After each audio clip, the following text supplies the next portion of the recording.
Anyways. Oh my gosh. All right. Welcome, everybody. This is a live on location recording of Paranormal. And I am your host, Rachel, and I'm Kaz. I guess we're holding the microphone. Yeah, because we're going to probably pass them around. Because we have guests tonight, and one is still downstairs. We're waiting for him to come up, but one was waiting so long for Jay to come up. We can't help them anymore. Couldn't help them to begin with, but no. Whatever. Shadow just went by that door. Yes, it's What the fuck? We can't start this right now. We have tried to start this podcast several times. We've got a REM pod going off downstairs where the spirit of a little boy is. Mm-hmm. Apparently he's on the staircase right now playing with Al. REM pod. We've got the Ovilus going off. We've got Ryan talking at the side. He's seeing things. It's okay. Yes. There we go. So we're trying. We are trying. Once in a while, you'll see Liz's finger enter stage left. Oh my gosh. It's a fun night. We're going on, this is our second night investigating. So we've all have about 3 hours between us, I think. So we are a little crazy. Energy drinks are our best friends right now. Mm-hmm. But anyways, if you haven't quite noticed where we are, we're back at Wildwood Sanitarium in Salamanca, New York. Now, Before we talk about this place, last night we actually spent the night, again, at the infamous Hinsdale House, which is in Hinsdale, New York, and it was quite a wild ride. It really, really was. But it was our redemption tour because the first time we went, we were like, what? And left with way too many questions. One person in particular, who I'm not going to mention his name, but it sounds like Orion, left so fast. His dignity stayed at Hinsdale, and he went back to claim it last night. And I am proud to say he did a good job. No bats either. No, that we know of. We've yet to see the footage. Maybe when we each got 20 minutes of sleep, a bat flew by. Who knows? Tonight, on the other hand, is a whole new ballgame. Oh, yes. Because like I said, we're in Wildwood Sanitarium. Mm-hmm. And yeah, so let's do a little bit of history on this before we start talking about experiences. So this house was apparently built around 1900. Now, they have records stating that it was here in 1900. However, it is believed to be older. They don't quite really know the date, but the way it's built and what was used for construction, it kind of indicates it's much older than 1900. So in 1903, it was bought by two doctors. You got Dr. John Henderson and Dr. Carol Perry. So both of these doctors went to school for osteopathic medicine, which is basically a branch of a medical practice that emphasizes the treatment of medical disorders that are non-contagious. So you're looking at mental health, addictions, that kind of stuff. It is a practice that is using manipulation and massage of the bones, joints, and muscles. So nowadays we call those massage therapists or chiropractic doctors, all that kind of stuff, acupuncture. So Dr. Henderson, Dr. Perry, and they had a staff of 3 nurses when they started, who apparently are named Bertha, Agnes, and Sue.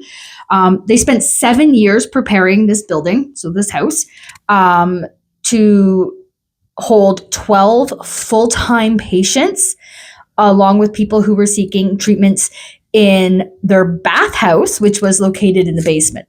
Now, for those of you who don't know what a bathhouse is, it is literally exactly what it is. It's a house full of baths. So you had things like hot baths and cold baths. You had electric baths. So yes, they put current through the water, not enough to electrocute you. But and then they also had light therapy baths, which nowadays is just a tanning bed. And that twig is just going, wee! So like I said, it was used to treat all types of patients with various ailments, addiction, alcoholism, mental health issues, anything that was not considered a contagious disease, like tuberculosis. I even found an advertisement that says, not tuberculosis. However, so that opened up in 1909. In 1923, when the epidemic of tuberculosis was like going across this nation, Not paranormal. no, just somebody with a fart can.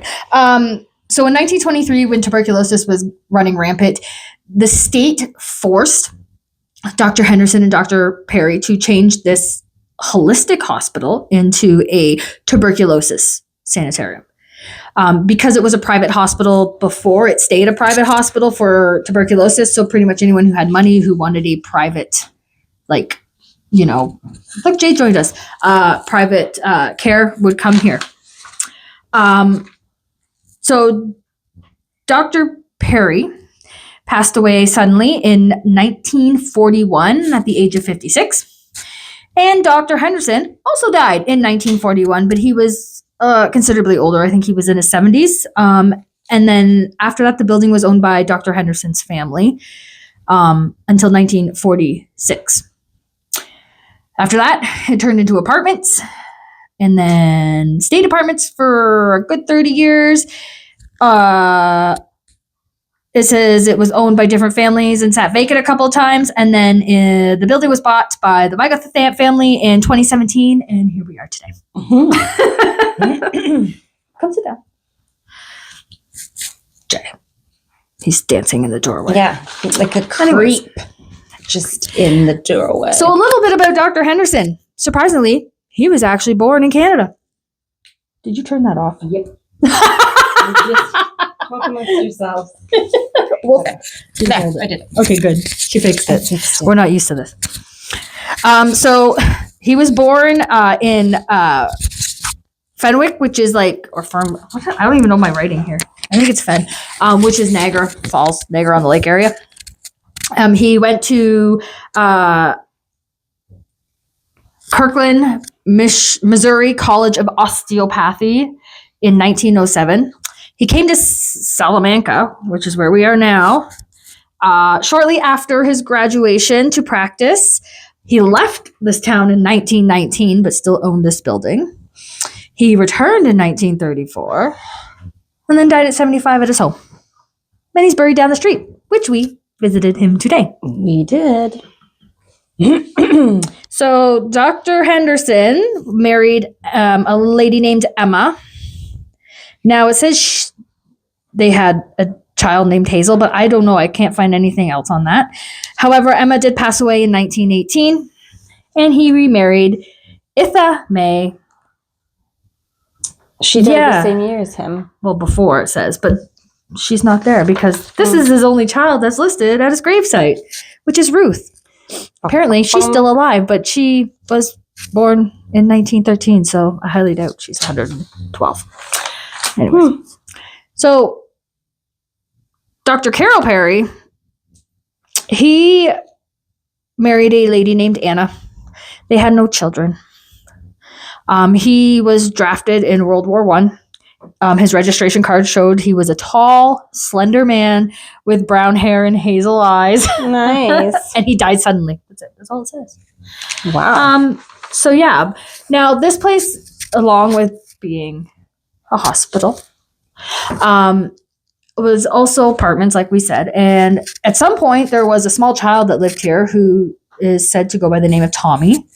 Now, the story has it that Tommy drowned in a creek within the area. He was about 6-7 years old, and he stays here. And that's who we were yelling at earlier. Mhm.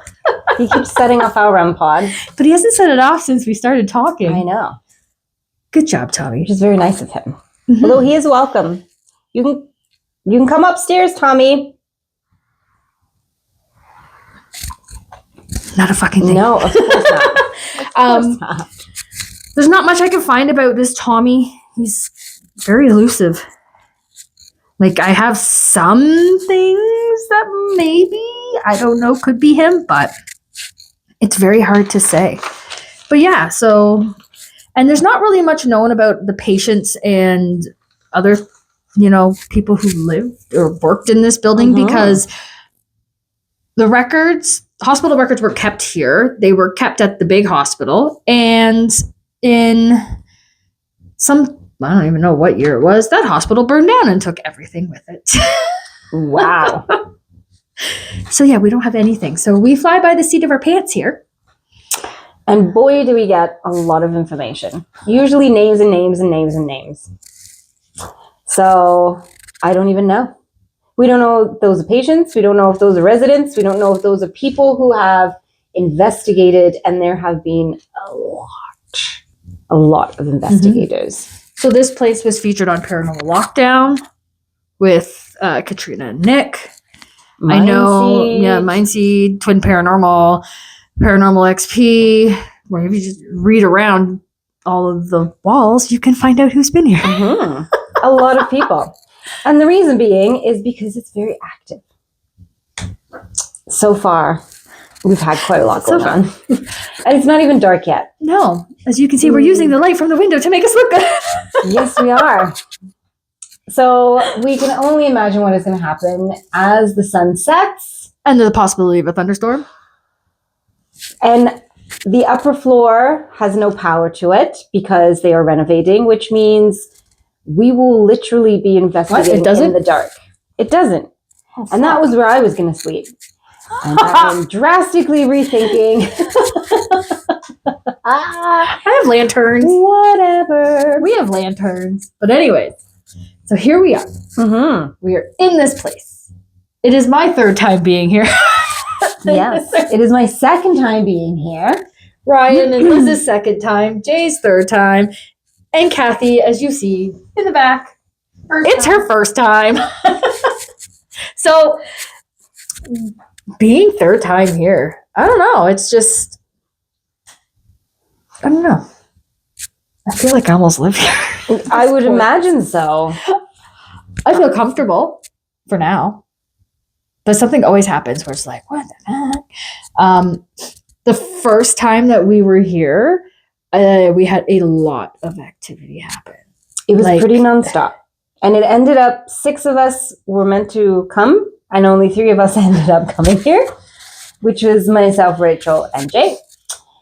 And it was endless. We just were cruising the house nonstop. And I don't think we separated, except for one time, where Jay and I ditched Rachel, who was snoring logs not too far from here. And she woke up and was like, the fuck? Where did everyone go? But other than that, we pretty much did not leave each other's sides because it was just too much. We didn't really know what to expect when we came here.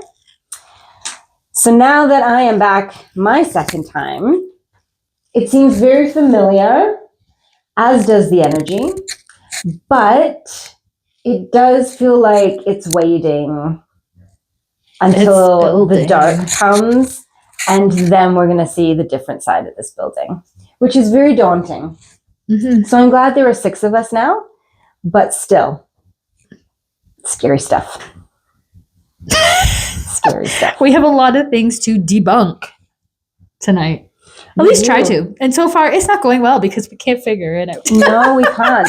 Some things we have to wait until it's dark so that we can really make sure we get the same angles to make sure that what we captured the first time is paranormal and not just a trick of the light or something else. But so far, it's looking like it might be paranormal because even during the day, we're like, yeah. Well, like if you haven't seen, and we've posted this before, the videos of the weird light anomalies that we captured, and then the possibility of capturing a reflection of a 1920s nurse in the window, which is actually to my left here.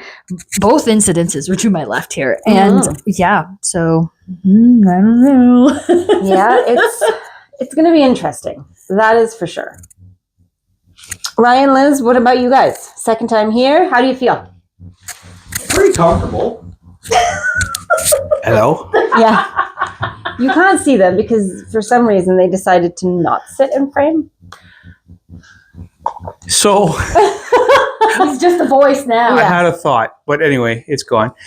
He's a disembodied voice. Yeah, it's an interesting place. It's our, as Kaz said, it's my second time and Liz's second time. We were supposed to be here in November of last year. Unfortunately, the ghost of Christmas present decided to break my foot while I was hanging Christmas lights, so I wasn't able to attend. But we were back in February of this year, celebrating a team member's birthday, Allison, who's not actually here this time around. And the first time I was here, we had just arrived.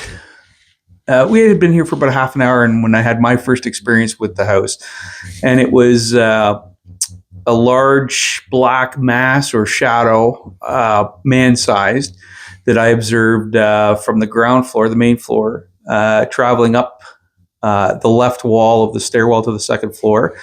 As it passed the open doorway, it blocked out the light on the left side, then traversed passing the window that's at the top of the stairwell, and then entered on the right side room, which we've come to know as Tommy's room.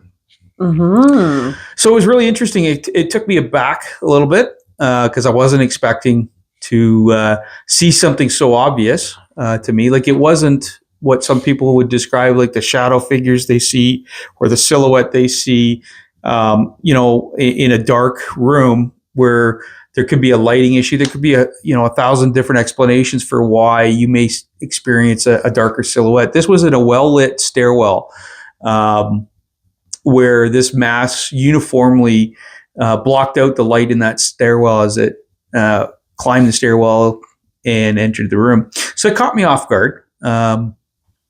And that was my first big experience that night. And then the night was it was incredible, to be honest with you. We had a lot of activity, a lot of EMF and REM pod, K2 activity, and other devices that weren't easily debunked. We try to make a point. We're conscious that there's a whole host of explanations for why there'd be elevated EMF in locations. And we try to do our best to ensure that the placement of those devices are in locations that are going to minimize that chance. But we had a lot of activity that we couldn't explain with respect to the EMF stuff. That was interesting. And bumps and, bangs and things shuffling, steps, footsteps. We had all that going on. Second floor, third floor was very active. One of the things that was interesting was Kaz.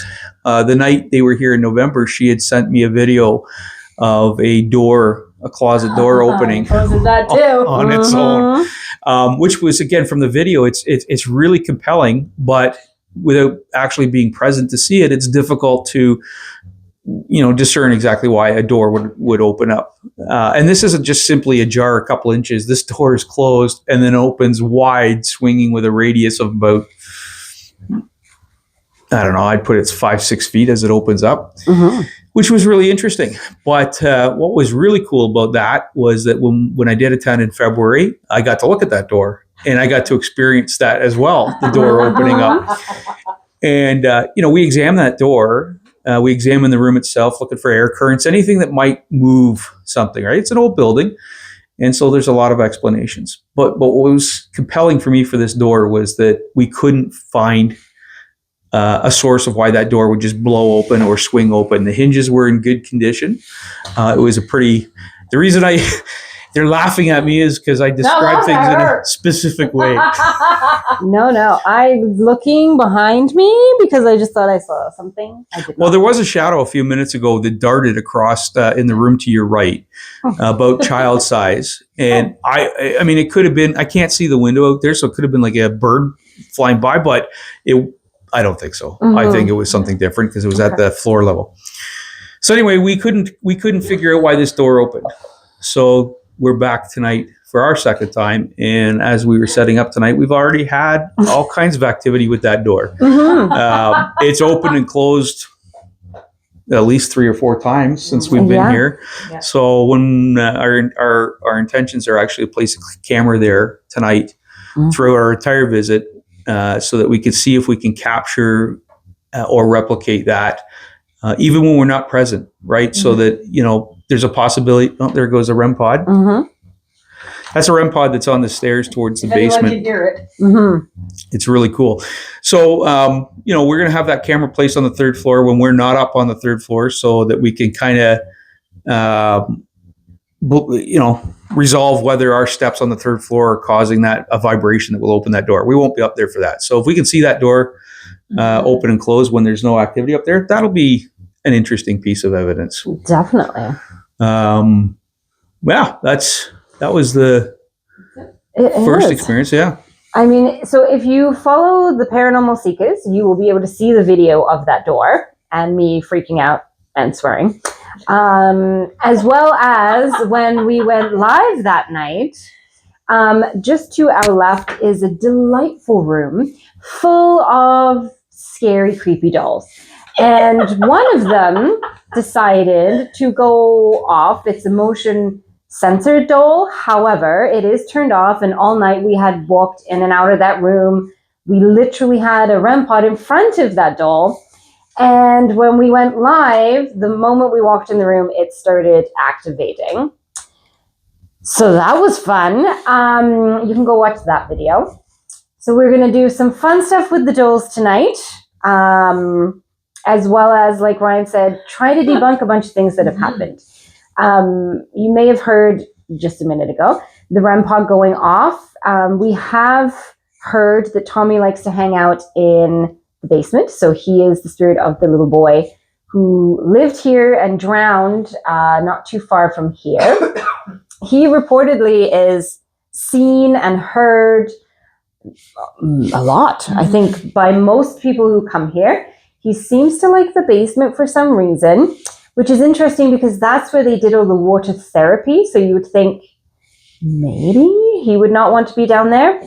But we were chatting with him just before we came onto the podcast, and he seemed to be responding via the REM pod. So, and then of course, as soon as we came on here, he ceased to communicate with us anymore. So I'm glad that he's back doing that. At least that's who we think might sit. Yes. There are 2 stairs leading to the basement, and the one where I put the REM pod is horrendously scary and reeks of like death.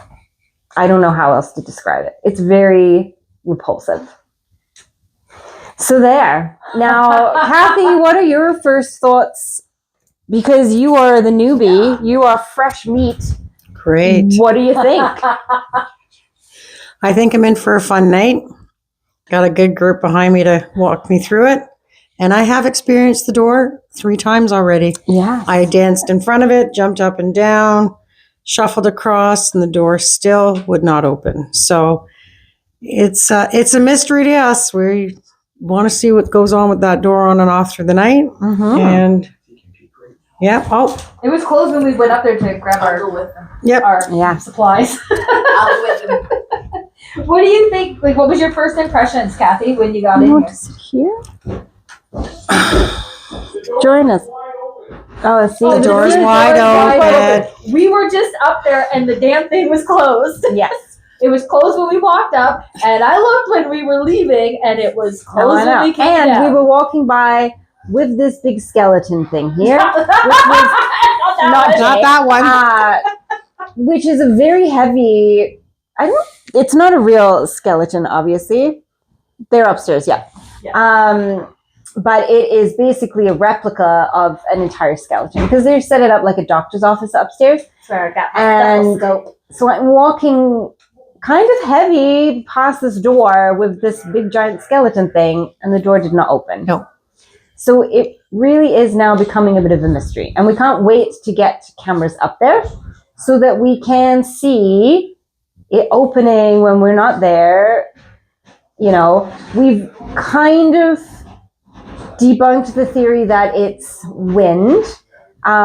This house is not in the greatest condition.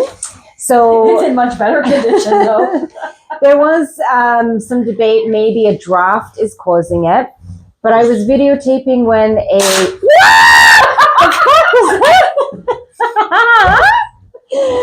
that was the water bottle. I'll That just is going to make the best changing my face. pants and continue on. So we did think maybe it was a draft, but I was videotaping and a giant gust of wind. You can see the trees outside blowing heavily. You could also hear the wind just down the hallway from us, and the door didn't even budge. Hi, Tommy. Yeah, fuck you too. And so, Jesus. Anyway. So, this is what happens in this house. Chaos erupts, and then it kind of settles, and we regroup, and then chaos erupts, and we're just all over the place. So, Anyways, Kathy, what was your first impression? My first impression was, holy shit, what did I get myself into? Yeah. There's a lot of different feelings throughout the house. No room feels the same.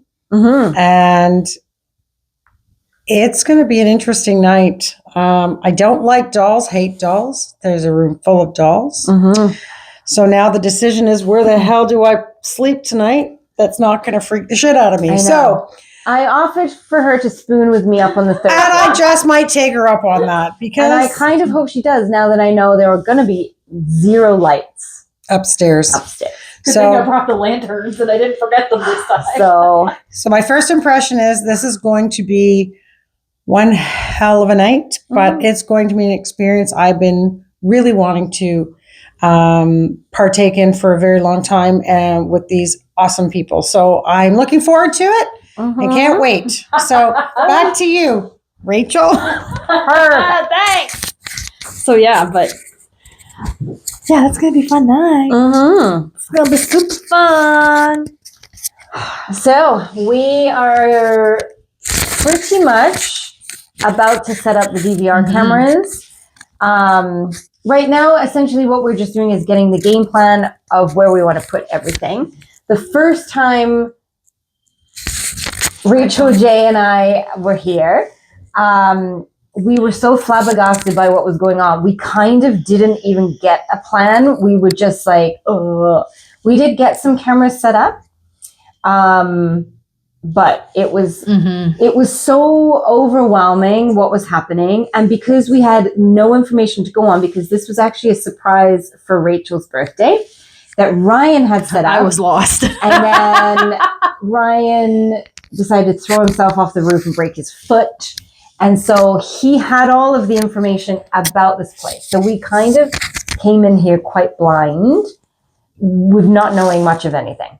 We did get a tour from the owners, which was great, but we still were left going, we don't even know what to do. I tried to do some research on places that I thought he was going to take me, and this was one of them. So I did a little bit of research, but not enough. Not what you would usually do. No. So And this is a hard place to do the research because they don't know the who and the who. They know like 3 people. They know 2 doctors, the names of 3 potential nurses. I did find another name of a nurse in one of their booklets downstairs that I don't even think they even realize that they have.